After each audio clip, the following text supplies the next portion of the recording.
Hello friends, आज मैं पढ़ाने जा रही हूँ concepts and elements of business environment के बारे, जो कि कॉमर्स का फर्स्ट यूनिट है दोस्तों।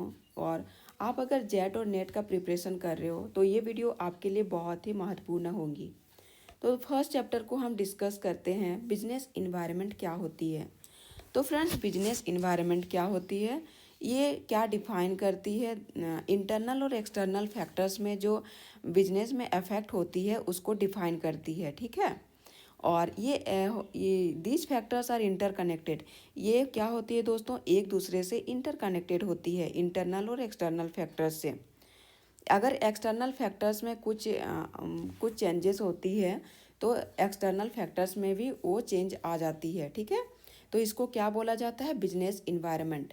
बिजनेस इन्वायरमेंट दो टाइप का होता है दोस्तों, एक तो होता है इंटरनल और दूसरा होता है एक्सटर्नल। तो आइए चलते हैं हम लोग इंटरनल और एक्सटर्नल एलिमेंट्स क्या होती है उसके बारे में डिस्कस करते हैं। तो फ्रेंड्स, इंटरनल एलिमेंट्स वो एलिमेंट्स होता है जो हम लोग कंट्रोल में कर सकते हैं, लेकिन एक्सटर्नल एलिमेंट्स को हम कंट्रोल नहीं कर सकते, ठीक है। वो अनकंट्रोल होती है। इंटरनल एलिमेंट में क्या क्या आती है दोस्तों, तो ये है human resource, corporate image, value system, technical capabilities, labour unions और ऑर्गेनाइजेशनल स्ट्रक्चर और मिशन एंड ऑब्जेक्टिव्स। ये सब आता है किसमें दोस्तों, इंटरनल एलिमेंट्स में, ओके। अब देखते हैं एक्सटर्नल एलिमेंट्स। एक्सटर्नल एलिमेंट्स दो टाइप का होता है, जो कि है, एक फर्स्ट में आता है माइक्रो लेवल और सेकंड आता है मैक्रो लेवल।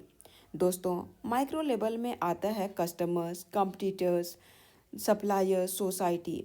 मतलब जो जो बिजनेस को डायरेक्ट इफेक्ट करता है वो होता है माइक्रो लेवल में। लेकिन मैक्रो लेवल में क्या होता है दोस्तों, जो इन बिजनेस को इनडायरेक्ट इफेक्ट करती है, जैसे कि demographic factors, political factors, economic, technological, social and cultural, okay. तो इतना ये बिजनेस इन्वायरमेंट का टॉपिक हुआ दोस्तों, इन एलिमेंट्स। और इसका एलिमेंट्स के बारे में हम लोग समझ चुके। अब देखते हैं कुछ इम्पॉर्टेंट एमसीक्यू जो कि एग्ज़ाम्स में पिछले प्रीवियस एग्जाम्स में पूछा हुआ है। तो आइए चलते हैं क्वेश्चन पे दोस्तों। फर्स्ट क्वेश्चन है, business environment is considered dynamic. Business environment considered dynamic considered करता है क्योंकि फर्स्ट ऑप्शन आते हैं, it remains stable over time. ये ओवर टाइम स्टेबल होता है, या फिर इट चेंजेस कंटिन्यूसली, या फिर इट इज़ फुल्ली कंट्रोलेबल, या फिर it affects only large firms. तो दोस्तों, इसका आंसर हो जाएगा, क्या होगा, option number B, it changes continuously. ये चेंज होती है। नेक्स्ट क्वेश्चन पे आते हैं, customers, suppliers, competitors and market intermediaries together constitute the. ये क्या होता है दोस्तों, कस्टमर्स, सप्लायर्स, कॉम्पिटिटर्स, ये क्या मतलब सारा मिल के किसको कंस्टिट्यूट करती है, मतलब किसके अंतर्गत ये आता है। तो फर्स्ट ऑप्शन है मैक्रो, सेकंड है इंटरनल एनवायरनमेंट, थर्ड है माइक्रो एंड फोर्थ है नेचुरल। तो दोस्तों, जो कस्टमर, सप्लायर्स ये सब होती, ये इसका ऑप्शन हो जाएगा, ऑप्शन नंबर सी, माइक्रो में आती है। नेक्स्ट क्वेश्चन देखते हैं, which of the following is macro environmental factor. तो कौन सा मैक्रो इन्वायरमेंटल फैक्टर के अंतर्गत आता है। ऑप्शन नंबर ए है एम्प्लॉय, सेकंड है मैनेजमेंट, थर्ड है इकोनॉमिक कंडीशंस और फोर्थ ऑप्शन है कस्टमर्स। तो दोस्तों, इसका आंसर हो जाएगा इकोनॉमिक कंडीशंस। नेक्स्ट क्वेश्चन आते हैं दोस्तों, business environment provides opportunities and threats. Reason है, business environment consist of both controllable and uncontrollable forces. तो इसका आंसर होगा both A and R true, and R explains A. Second है, both A and R true but R does not explains A. C है, A is true but R is false, and D है, A is false but R is true. तो दोस्तों, first assertion में जो दिया है, इसमें क्या बोल रहा है, बिजनेस इन्वायरमेंट क्या प्रोवाइड करती है, अपॉर्चुनिटीज़ और थ्रेट्स। और ऐसा रीजन में है, बिजनेस इन्वायरमेंट कंसिस्ट होता है किसमें, कंट्रोलेबल और अनकंट्रोलेबल फोर्सेस। तो फ्रेंड्स, ये दोनों ही राइट है। और ये क्या है, रीजन जो है वो असर्शन को एक्सप्लेन करती है। तो इसका आंसर हो जाएगा ए नंबर।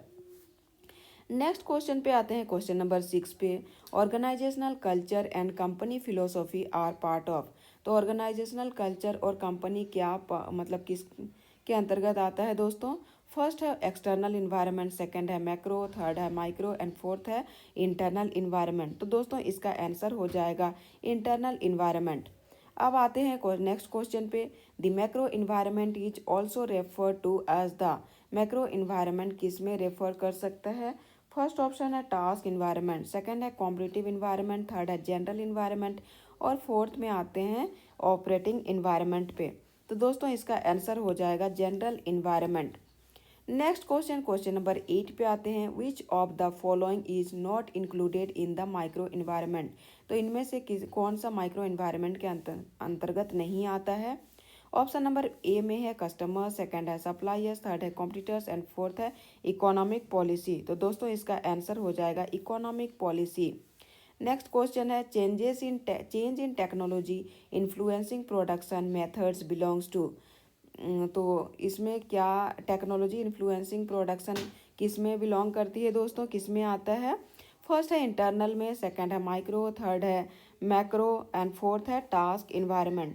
तो दोस्तों ये आता है मैक्रो इन्वायरमेंट, मैक्रो इन्वायरमेंट में आता है टेक्नोलॉजी, ठीक है। अब आते हैं next question. Which environment is least controllable by business firm. तो कौन सा बिजनेस फर्म में लीस्ट कंट्रोल में होता है? फर्स्ट ऑप्शन है इंटरनल, सेकंड है माइक्रो, थर्ड है एक्सटर्नल एंड फोर्थ है कॉम्पिटिटिव। थर्ड में इसका आंसर हो जाएगा दोस्तों एक्सटर्नल इन्वायरमेंट। नेक्स्ट क्वेश्चन पे आते हैं। Labour laws, consumption protection law and company laws from form part of the. तो लेबर लॉ, कंज्यूमर प्रोटेक्शन, ये सब किस में कंपनी लॉ कौन सा किसका पार्ट है? फर्स्ट है पॉलिटिकल इन्वायरमेंट का, लीगल इन्वायरमेंट का, इकोनॉमिक का या फिर सोशल का। तो दोस्तों इसका आंसर हो जाएगा लीगल। जो लॉ से रिलेटेड होगा वो किससे आएगा? तो लीगल इन्वायरमेंट में। नेक्स्ट क्वेश्चन है। Which of the following is not a characteristics of business environment. तो क्या पूछा है? बिजनेस इन्वायरमेंट का इनमें से कौन सा कैरेक्टरिस्टिक्स नहीं है? फर्स्ट ऑप्शन है दोस्तों कॉम्प्लेक्सिटी, सेकंड है अनसर्टेनिटी, थर्ड है interrelatedness and fourth option है कंप्लीट कंट्रोल। तो इसका आंसर हो जाएगा कंप्लीट कंट्रोल। नेक्स्ट क्वेश्चन है question number 13। Demographic factors such as population growth and age structure belongs to. तो जो पॉपुलेशन ग्रोथ एज स्ट्रक्चर ये किस में बिलोंग करती है दोस्तों? ऑप्शन नंबर ए है इकोनॉमिक इन्वायरमेंट, सेकंड है पॉलिटिकल, थर्ड है सोशल एंड फोर्थ ऑप्शन है लीगल। तो फ्रेंड्स इसका आंसर हो जाएगा सोशल इन्वायरमेंट। नेक्स्ट क्वेश्चन है। Which environment determines the strength and weakness of an organization. Strength और वीकनेस कौन सा ऑर्गेनाइजेशन का इन्वायरमेंट है? तो मैक्रो का, माइक्रो का, एक्सटर्नल का कि इंटरनल का? ऑप्शन नंबर डी इसका आंसर हो जाएगा दोस्तों इंटरनल इन्वायरमेंट। नेक्स्ट क्वेश्चन है। Liberalisation, privatisation and globalisation reforms mainly transform the. First option है सोशल, सेकंड है पॉलिटिकल, थर्ड है इकोनॉमिक एंड फोर्थ ऑप्शन है नेचुरल।